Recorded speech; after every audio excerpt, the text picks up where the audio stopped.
olhou pra alguém e pensou: o que passa na cabeça dela? Que diabo é isso? Marmota do diabo?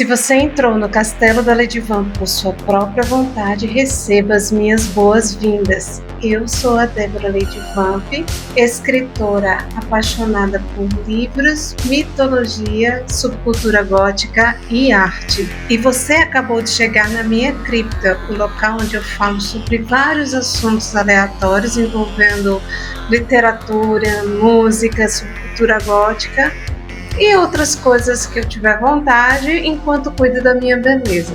Hoje eu vou fazer uma make para sair, então se arrume comigo enquanto a gente fala umas coisas aqui, tá? Você se encontra comigo na cripta toda noite de quinta-feira.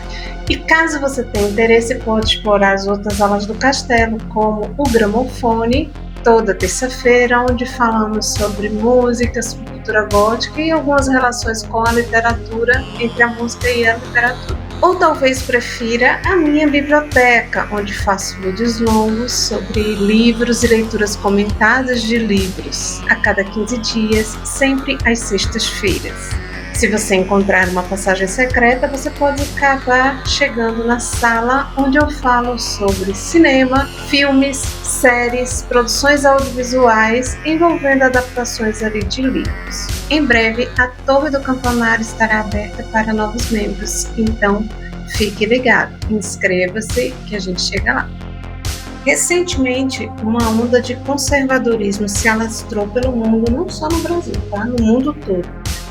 Mas eu não vou falar os motivos agora porque não convém a esse vídeo, mas se vocês quiserem eu faço um vídeo mais pra frente só sobre isso. E não é de hoje, eu fiz um post sobre isso inclusive no meu Instagram em 2021, que é a onda do gótico conservador. Para quem não conhece a história da subcultura gótica, talvez isso até possa fazer sentido. Mas para a grande maioria dos góticos e dos estudiosos da subcultura gótica, ser gótico e conservador ao mesmo tempo é uma grande contradição, já que a subcultura gótica acabou nascendo do post-punk, movimento que absorve muito do discurso de vazio e dos protestos das desigualdades sociais da época, e faz isso de forma metafórica. Após ali o grito do punk no final dos anos 70, que acabou se consolidando como uma resposta à falta de perspectiva de futuro, desigualdades sociais, racismo, fascismo e contra os valores tradicionais rígidos, e se associa ao retorno à estética da literatura gótica, acrescentando temas melancólicos e artísticos à sua poesia. Então, por que existe esse fenômeno incoerente do gótico conservador? O que motivou essas pessoas a defenderem coisas tão antagônicas e contraditórias? Para falarmos sobre isso, é preciso falar sobre moda e estética de subculturas e a sede de mudar tudo isso que está aí.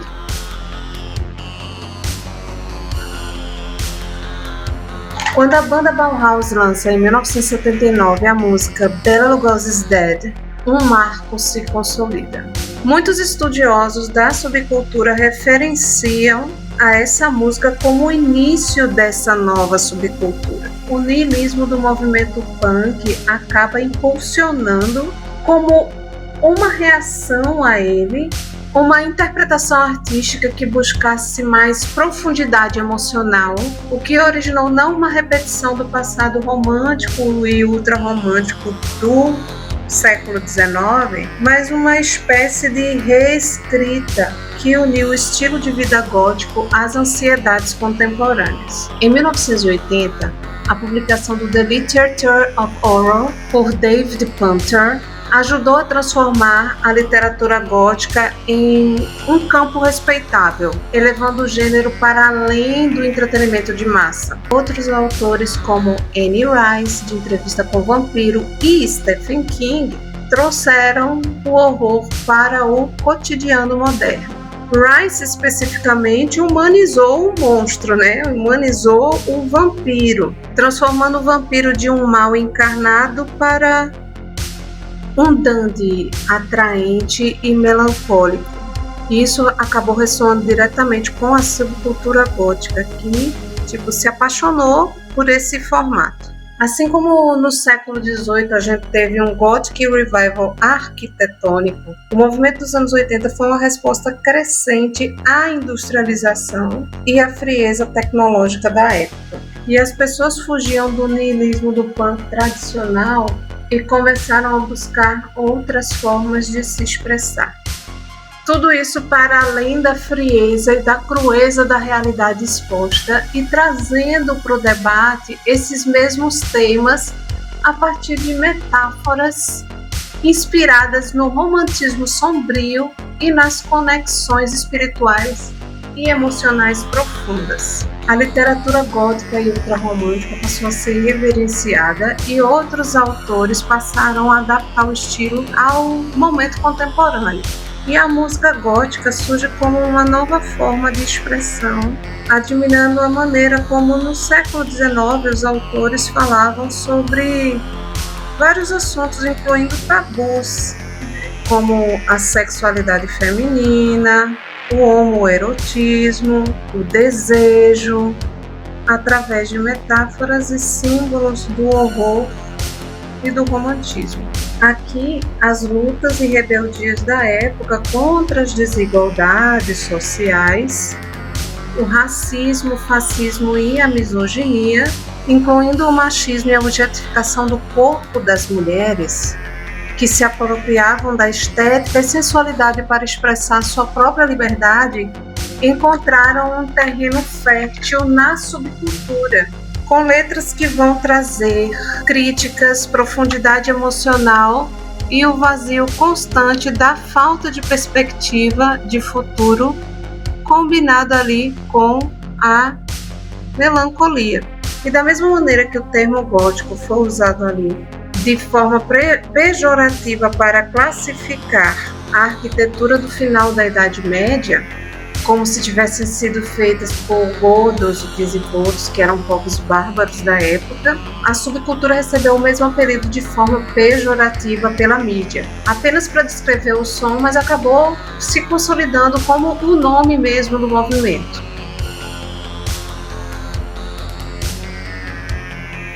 Não é possível falar de subcultura gótica sem falar de moda. Não tem como desvencilhar uma coisa da outra, embora a moda gótica não seja o que define a subcultura ou se uma pessoa é gótica ou não. O culto à literatura do século XIX acaba por influenciar a estética descrita nos livros e elementos da era vitoriana passam ali a integrar os códigos e vestuários do do-it-yourself, que foi herdado do movimento punk tradicional, combinados ao uso intenso de preto, rendas e véus, sendo uma influência central dos filmes de terror e o expressionismo alemão, trazendo para o visual a estética da literatura gótica clássica, com o vampirismo e seus castelos, moldam o clima sombrio, juntamente com o couro e rasgões e a atitude desafiadora da juventude alternativa da época, como o punk e o post-punk, vão se unir à teatralidade e à androginia do glam rock, influenciando aí essa nova forma de se expressar. O predomínio do preto com toques de roxo, vinho, vermelho, usando materiais incomuns para as roupas dos anos 80, mas muito comuns na era vitoriana, como o veludo, a renda, o couro, o uso dos espartilhos, camisas de babados, botas de plataforma e uma maquiagem dramática diferente de outras subculturas da época, o gótico sobreviveu e se diversificou, influenciando estilos modernos como uma abordagem romântica, industrial, andrógena. E aí é nesse momento que a estética vai ultrapassar a subcultura e vai chegar no mainstream, tipo, furar a bolha. Se você chegou até aqui, não se esqueça de curtir esse vídeo para o algoritmo entender que você está gostando do conteúdo e recomendar para mais pessoas. Se você não estivesse gostando, você já teria saído daqui, não é mesmo? Ou pelo menos está intrigado com as coisas que eu estou dizendo e está querendo saber aonde é que eu vou chegar com esse papo todo, seja lá qual for a sua opinião. Fique à vontade também para deixar o seu comentário respeitoso sobre o assunto, sabendo que se você for misógino, racista, fascista e cometer quaisquer desses e outros crimes aqui nos comentários, você será silenciado, o que significa que você vai continuar gerando engajamento, mas ninguém vai ver seu comentário. Então eu realmente espero que você agregue mais a essa discussão, ainda que sua opinião seja diferente da minha, mas, obviamente, com respeito. Aliás, se você ainda não me segue, eu vou deixar os meus links aqui na descrição para você me seguir nas redes sociais. Lá você vai encontrar cortes de vídeos longos daqui do canal e vídeos feitos especificamente para as plataformas. Aproveita para curtir esse vídeo, considere se inscrever no canal, ativar o sininho para você receber as notificações.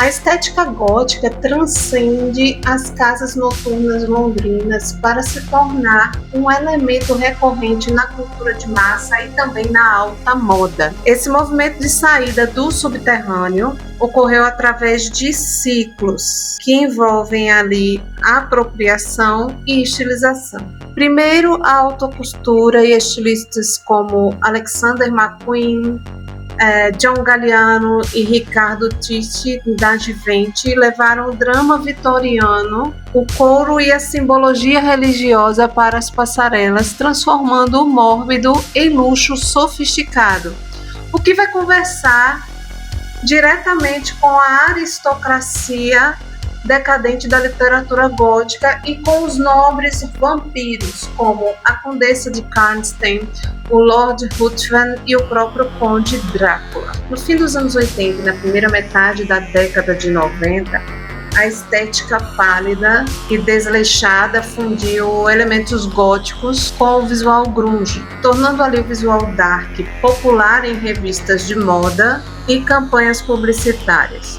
Já na TV e no cinema, vamos ser presenteados com personagens icônicos em filmes de Tim Burton, por exemplo, como a Lydia Deetz, de Beetlejuice, de 1988, e Wandinha Adams, da família Adams, de 1991, além de outros personagens que marcaram a década, como Nancy Downs, de Jovens Bruxas, de 1996, produções como O Corvo, de 1994, que criam um arquétipo que o público geral passou a consumir como fantasia e estilo pessoal, independente da subcultura gótica. No Brasil, isso também vai chegar com força, com personagens como Natasha, de Vamp, em 1991, Reginaldo em De Corpo e Alma, de 1992, e Malu Assunção em Mulheres de Areia, em 1993. Dos anos 2000 até o momento, a estética acabou sendo fragmentada em microtendências digitais,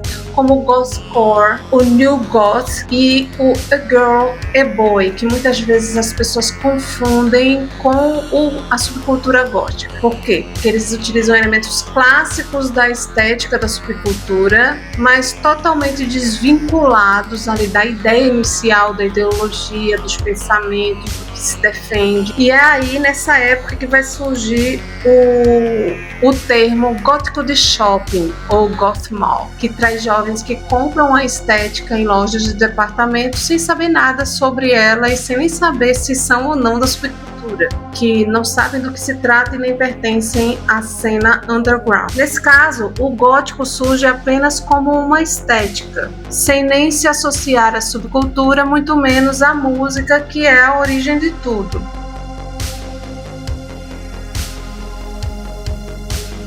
O Mall Goth chega com tudo. A gente tem o gótica suave, e aí o conceito gótico vai ser aplicado a tudo isso só relacionado à estética, sem estar relacionada realmente à subcultura gótica, meio que apagando a história por trás, só para quem vai apenas na superfície do movimento. Eu cheguei a me deparar com uma moça falando: mas eu não posso usar só as roupas e a maquiagem sem gostar da música? Pode, é claro que pode. Pode fazer o que você quiser. O termo Mall Goth se aplica a pessoas assim, mas o gótico é muito mais do que isso. Tem a ver principalmente com a música e também com a sua própria origem, a conexão entre os estranhos no mundo. Os que apenas vivem na superficialidade da estética, sem entender realmente a profundidade que a moda de subculturas traz ali no discurso da sua própria estética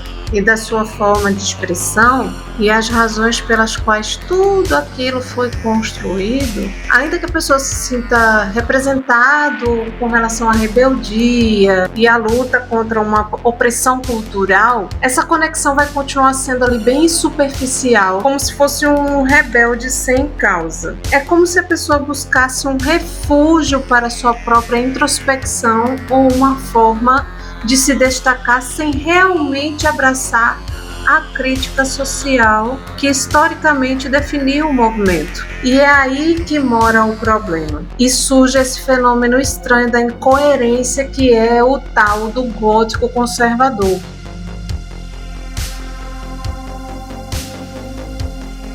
É preciso acabar com tudo que está aí, mas o que é que está aí? O sistema? Qual sistema? Se você não sabe especificamente sobre qual sistema você vive, você já está sendo cooptado pelo mesmo sistema que você é contra e trabalha ao seu favor.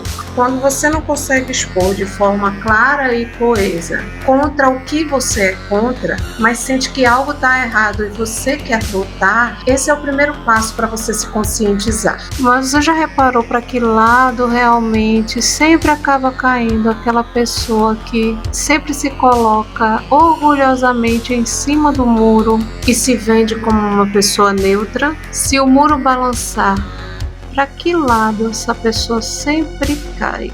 Uma das desconexões mais fortes que ocorre desde a redemocratização do Brasil e a sua caminhada para o século XXI é a apolitização. Alguns sentem orgulho de não terem nenhum lado político, de se dizerem neutros nesse cenário, onde todos são ruins e eu preciso lutar contra aquilo que está ruim. Mas no final das contas, o senso comum acaba sendo o senso dominante. A pessoa quer lutar contra aquilo que a oprime, mas acaba errando o alvo e defendendo justamente quem as está oprimindo. A onda de jovens conservadores nas redes sociais acabou propagando uma imagem deturpada, onde o estilo alternativo é usado de forma superficial, atraindo pessoas que não se alinham com os valores de aceitação e de diversidade da própria subcultura. Surgem então várias divergências na comunidade. Enquanto góticos abraçam a androginia, por exemplo,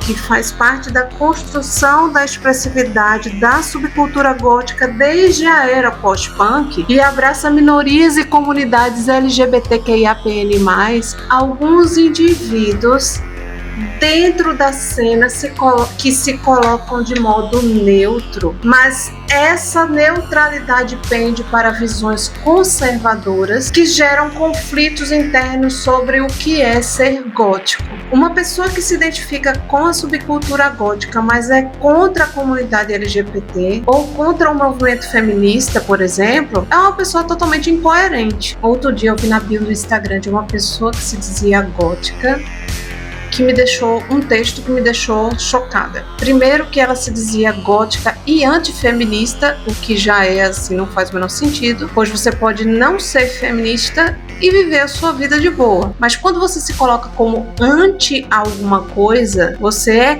contra efetivamente aquela coisa. E como você pode ser antifeminista e ao mesmo tempo estar se expressando livremente, postando fotos, usando couro, espartilho, harnês e correntes? E segundo, que ela colocou a frase: o feminismo acaba quando uma guerra começa, demonstrando ali a superficialidade do seu conhecimento sobre as duas coisas, sobre a subcultura gótica e sobre o movimento feminista. Mais ainda, o seu total desconhecimento de história e a ignorância do conhecimento sobre mulheres que lutaram para estar nas guerras, sendo inclusive impedidas por homens e consequentemente surpreendendo um total de 0 pessoas a superficialidade sobre qualquer movimento de subculturas.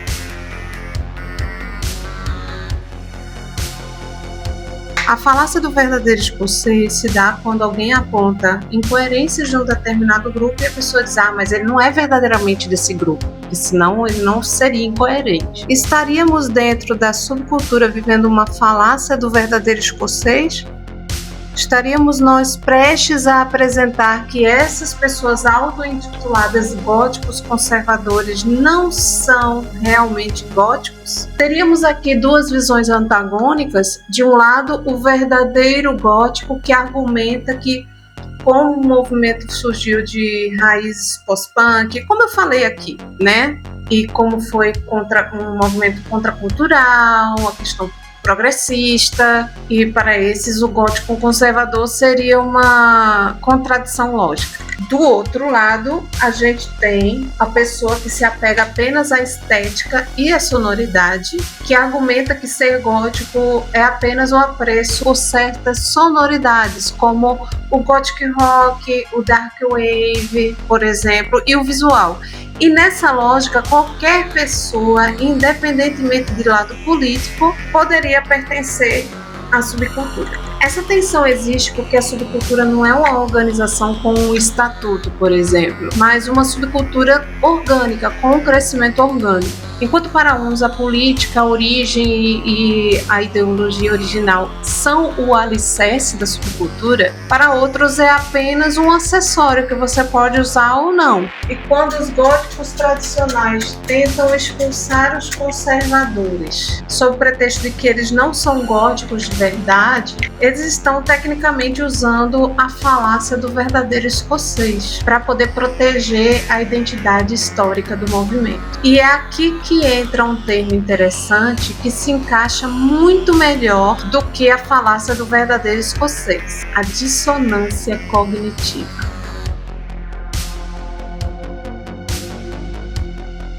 A dissonância cognitiva ocorre quando uma pessoa mantém 2 crenças ou comportamentos que entram em conflito direto entre si, gerando ali um desconforto mental. E no caso do gótico conservador, o conflito geralmente se manifesta nesses pontos: o individualismo versus o conformismo, onde o gótico celebra a excentricidade e o ser diferente, enquanto o conservadorismo enfatiza a preservação de normas sociais e tradições que historicamente marginalizam quem foge do padrão. A liberdade de expressão versus a censura, onde a subcultura gótica floresce de liberdade de questionar tabus, como por exemplo a morte e o sagrado, e as ideologias conservadoras tendem a ver esse tipo de expressão como decadência moral. Origem versus prática, onde quer participar da cena que nasceu da rebeldia e ao mesmo tempo apoia estruturas de poder tradicionais, criando ali um paradoxo identitário.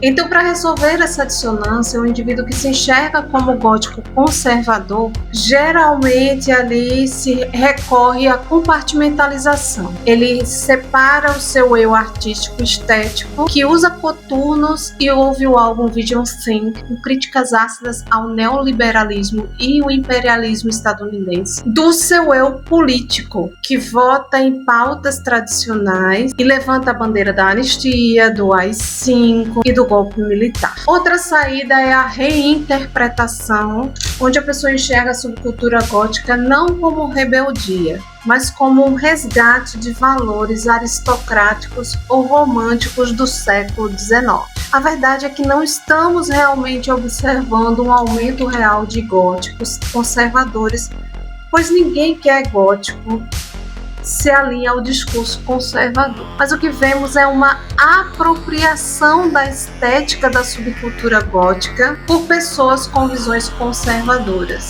que utilizam a moda para se destacar, desvinculando-a da sua essência original de contestação.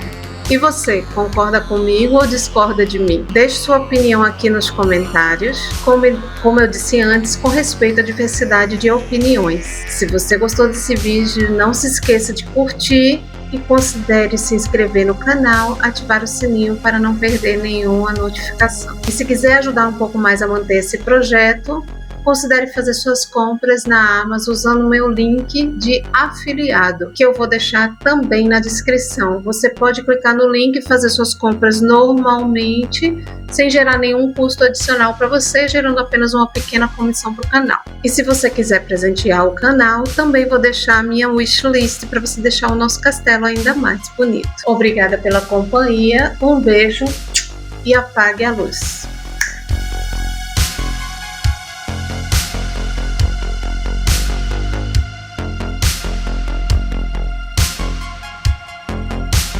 Que diabo é isso, gente?